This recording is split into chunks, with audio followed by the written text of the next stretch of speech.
जो अगर मेरे बारे में बुरे भी बोले हो तो कहीं ना कहीं बुराई बोल के भी दुनिया को बता दिया कि संघर्ष नाम की कोई चीज़ आई है, संघर्ष टू नाम की कोई चीज़ आई है, तो मेरे लिए बुरे नहीं है, वो भी सही है कि उनका अपना पॉइंट ऑफ व्यू है। और हम सबको मैं एक सोचे कि सब लोग हमारा हमें प्यार करें, तो ये संभव हो नहीं। जिनको बुरा बोलना है वो बुरा आपको बोलेंगे, क्योंकि उनके मन में ही है कि मुझे बुरा बोलना है। तो देखिए, दो चीजें होती है, कुरान और कुरान एक साथ रहता है, कभी लड़ता नहीं, और जो पढ़ता है वो कभी लड़ता नहीं, जो नहीं पढ़ता है वो लड़ता है। तो एक ही जगह कुरान और कुरान को रख लीजिए तो उसके एक भी पन्ना तक टकराते नहीं है, वो ऐसे ही रहे जैसे वो रखे गए, क्योंकि वो अपनी अपनी गरिमा को जानते हैं कि कुरान का गरिमा क्या है और कुरान की गरिमा क्या है। और जो पढ़ता है उसकी गहराई तक गया है वो कभी नहीं लड़ेगा, क्योंकि ना कभी कुरान किसी को लड़ने के लिए बोलता है, ना कभी कुरान किसी को लड़ने के लिए बोलता है। सच्चाई और बुराई के लिए लड़ने की बातें होती है, लेकिन जो उसको नहीं पढ़ता है वही सबसे ज्यादा ज्ञानी हो जाता है। और दुनिया में एक चीज तो है कि आप अगर कभी जाइएगा ना, कहीं बहुत ऊंचे पे जाइएगा ना, तो उतना ऊंचा जाने की क्षमता तो उसकी नहीं है जो आपकी बुराई कर रहा है। उसकी क्षमता इतनी है जो आपको 10 गाली दे सकता है। तो वो अब उसके पीछे के संघर्ष वो कभी देखा नहीं ना, संघर्ष करके तो बड़ा हुआ ही नहीं है। हाँ, उतना आप ऊंचे हैं जो उसको गाली देने के भी काम आ पा रहा है। तो ये सब चीजों पे फोकस नहीं करना चाहिए। ऐसे लोग तो आपके जीवन में मिलते ही रहेंगे।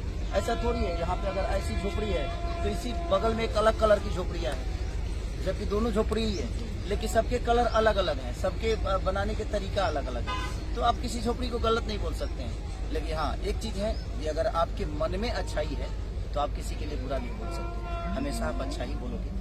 तो आप मान लीजिए कि वो दिल से भी बुरा है और नियत से भी बुरा है, और उसका कभी भला हो नहीं सकता, क्योंकि वो दूसरों के लिए जब अच्छा नहीं सोच सकता है तो उसके लिए कौन अच्छा सोचेगा। तो ये चीजें हैं, बाकी कोई बात नहीं। क्या बात, इनके साथ काम किया तभी तो ये गॉडफादर बने ना। कैसा लगा है? देखिए, गॉडफादर का मतलब होता है पिता, मतलब साया, और गॉडफादर मतलब होता है कि जो अपना नहीं है, भगवान है, और वो मतलब हमें हर हाल में हमारा साया बने हैं। सर के लिए मैं इसलिए बोलती हूँ गॉडफादर, अभी बहुत लोग बहुत सारी चीजें बोलते हैं, पर सर के लिए मैं इसलिए गॉडफादर ये शब्द इस्तेमाल करती हूँ। ये बहुत बड़ा मतलब है इसका। वो इसलिए है कि मैंने बहुत मेहनत की। मैंने लिटरली अप्रिसिएशन के लिए मैं रोई हूँ। मैं बहुत वैसा हुआ कि कोई रिसीव ही नहीं कर रहा है, मैं इतनी मेहनत कर रही, कोई देख ही नहीं रहा, किसी को मतलब ही नहीं है। तो मैंने भी अपने काम में फिर चीजें उतना, मतलब कहते हैं ना कि पैशन है, मेरे पैशन को कभी किसी ने समझा ही नहीं। यहाँ पे लोग बिजनेस कर रहे हैं, लोगों को बिजनेस पॉइंट ऑफ व्यू से करना है, हम पैशन के लिए आए थे, वो काम ही नहीं हो रहा था।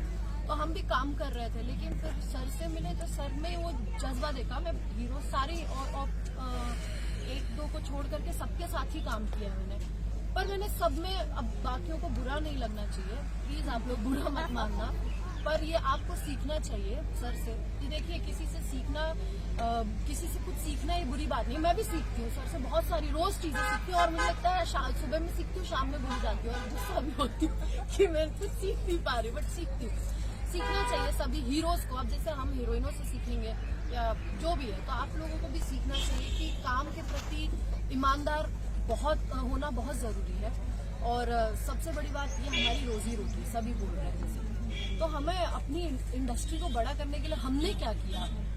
हमने तो बड़ा कर रही है इंडस्ट्री, हमने अपनी इंडस्ट्री को बड़ा करने के लिए क्या किया? कल को कोई सवाल पूछे तो उसका जवाब आपके पास रहे, वैसा कुछ काम करना चाहिए। तो इसलिए अब सर वो चीजें करते हैं, और सर ने मुझे सपोर्ट किया। उन्होंने, जो किसी ने नहीं देखा मेरी मेहनत, और ये चीजें बोलते वक्त मैं थोड़ी इमोशनल हो जाती हूँ, तो मुझे मैं नहीं देखा किसी ने, तो वो चीज अप्रिशिएट की सर ने, इसके लिए मैं गॉडफादर होती हूँ। और मुझे आज इतनी बड़ी फिल्म गॉडफादर जो हम कर रहे हैं, वो स्टेप अहेड दैन संघर्ष 2 है।